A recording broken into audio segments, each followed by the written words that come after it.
We don't need the past in our lives for tomorrow. Never see the end of the night filled with sorrow. What do we do to love? What do we do to love? Hey guys! Hello. Welcome to this week's topic. What is this week's topic? This week. This week's topic is blended families and extended family. Yeah. If you guys haven't already, hit that subscribe button down below. You can find all of our social networks at blendedlifenetwork.com and sign up for our emails at thatblendedlife.com. That site should be going live here in the next couple months, hopefully. We're just working on some apparel stuff for that site. And yeah, with that being said, let's jump into this week's topic. After we jump into this week's topic, don't forget to hit that subscribe button. Oh yeah, hit it. Hit it. Hit that button. And ring that bell. We're going to try and keep these shorter because we are working on getting some podcasts out. And those are going to be a longer form because I know a lot of you guys, it's hard to watch an hour-long video, but it's a lot easier to listen to an hour-long podcast like in the car. So we're going to try and keep these coffee conversations minimal as possible. So we're going to try and jump through this and try and get it done in 10 minutes. Let's go. Let's go. All right, first thing, what is your thoughts on taking advice from family when you're at the beginning of a relationship? I say tread lightly. There you have it. What else do you need? Tread very lightly. No. I would say be very careful. Like, really trust your heart and your gut. Don't do things out of rebellion. Mm-hmm. So if you're like, you really like that person and your family doesn't, and you just get this feeling that you know you shouldn't, but you're going to do it to piss your family off, don't do it. Don't do it. That doesn't sound from experience. Yeah, no, I definitely think that you just need to take it with a grain of salt because in my previous marriage, like, I should have listened to a lot of things that I was being told. Red flag, red flag. Yeah, red flags all over the place. Like, here, I'll put some up here. Red flags. And I think going into a new relationship, it was something I definitely took in more seriously, coming from, especially my mom and sister. They had a lot of the red flags for me, and so I definitely wanted their input. Mm-hmm. And I think it's important to take the input, but just take it with a grain of salt. And at the end of the day, it's your decision, and you always need to do what you think is best for you.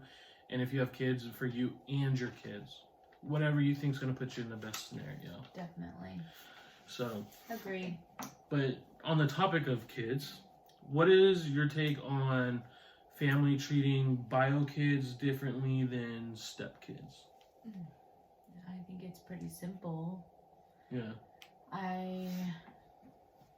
I feel like grandparents can have, or extended family, I feel like they can have closer bonds with their bio grandchildren than they can with their step grandchildren. Mm-hmm.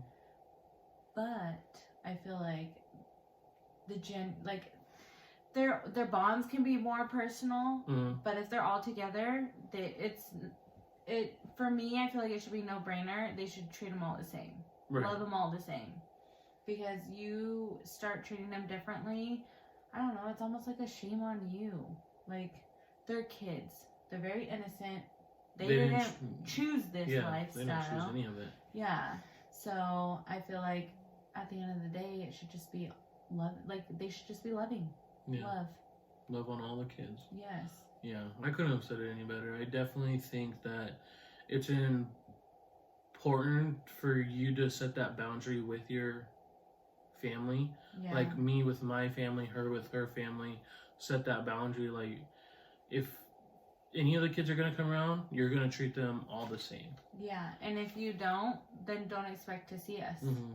Because at the end of the day, at our household, our family is our family. We treat all the kids the same, and that's, I mean, we couldn't sit there and say, it'd be nice to expect that, but I think we're not going to control people. Yeah, and I definitely think that brings us into, actually, the next topic is in-laws with exes, because if you say you shut off that relationship somewhat because they're not treating the kids the same, so then in-laws are like, okay, well then I'll just go to your ex and start building the relationship with your ex so I can see at least my biological kids or grandkids. Like, what is your thought process on parents having a better relationship with an ex than like yourself?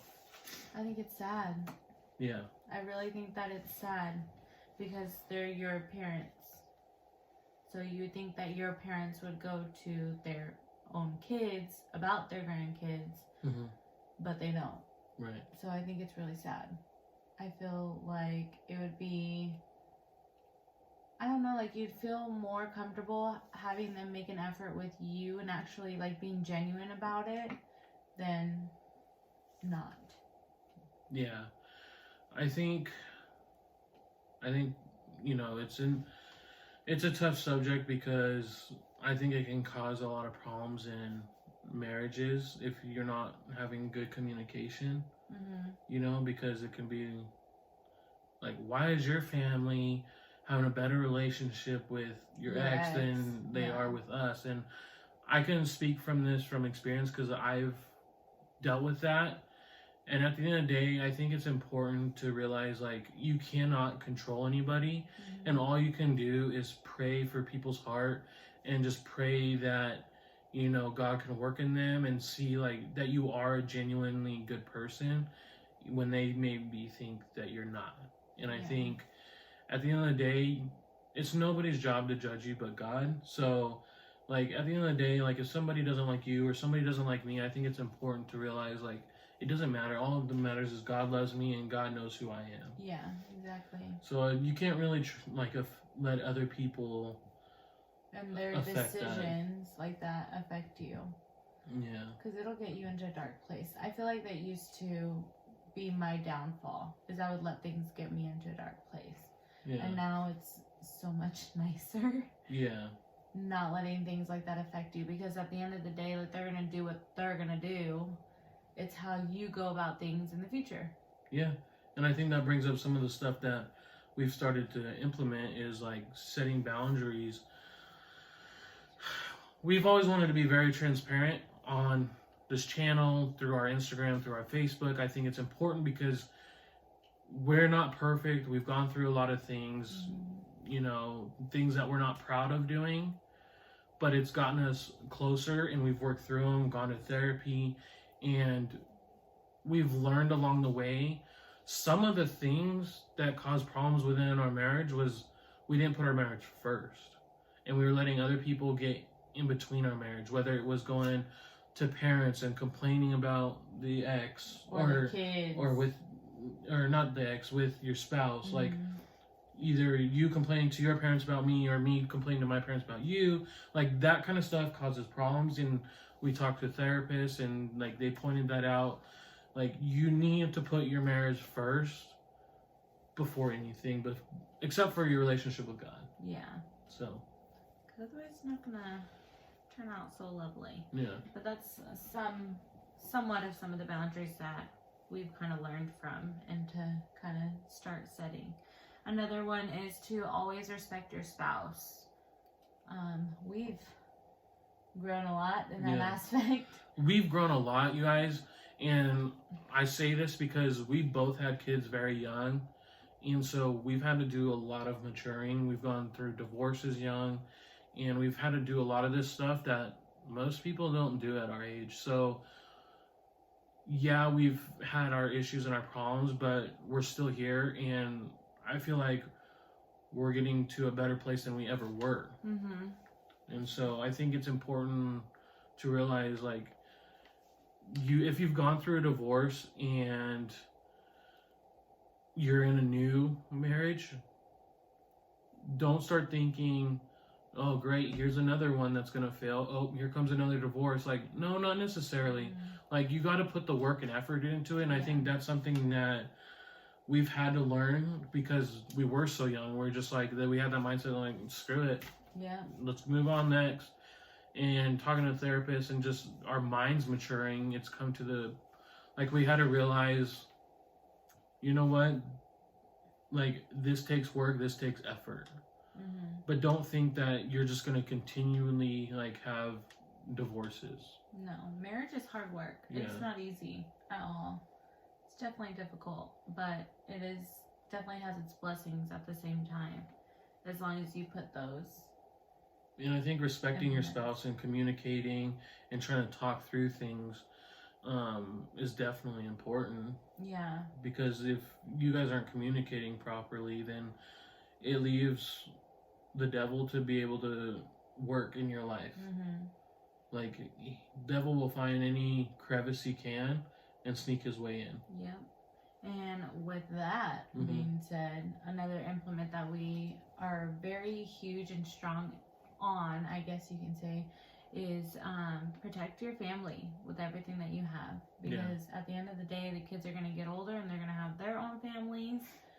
And, I mean, all we really want for our kids are to have good relationships and to protect their families as we did ours.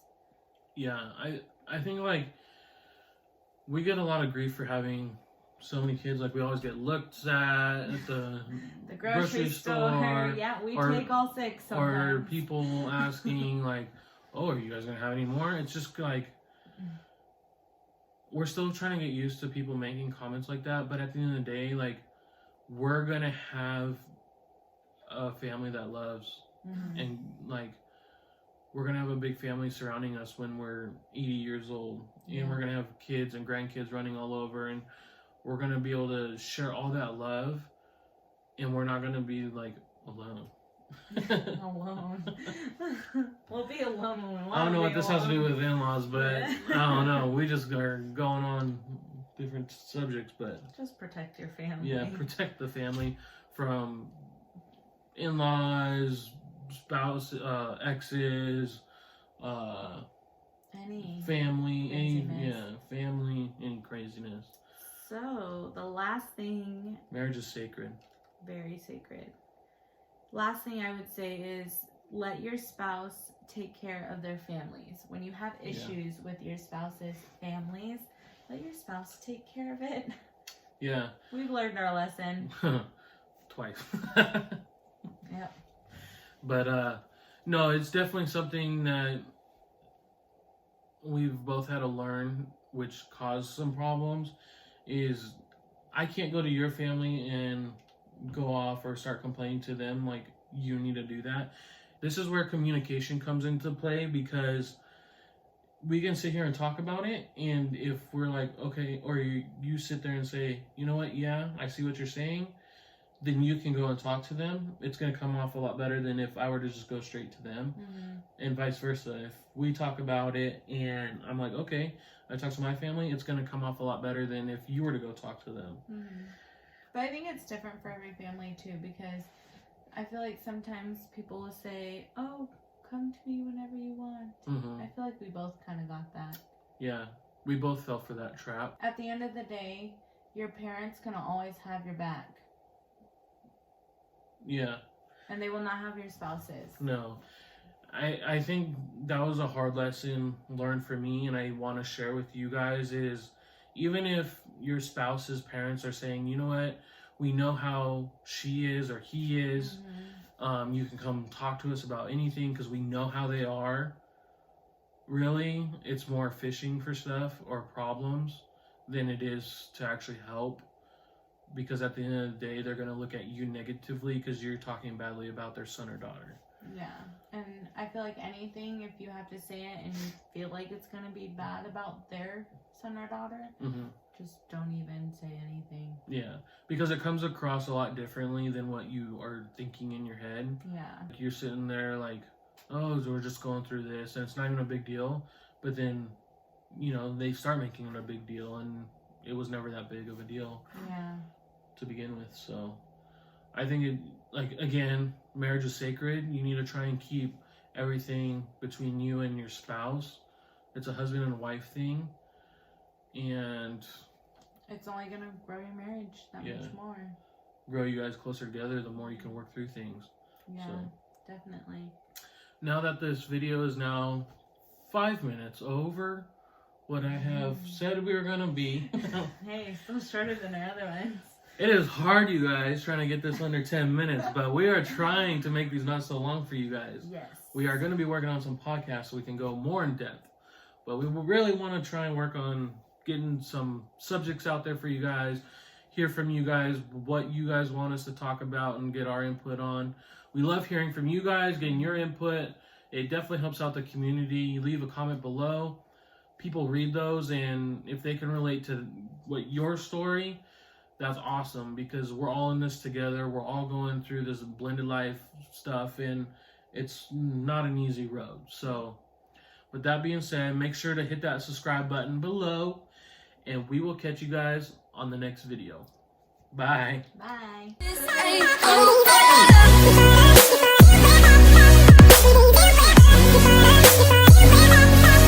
You know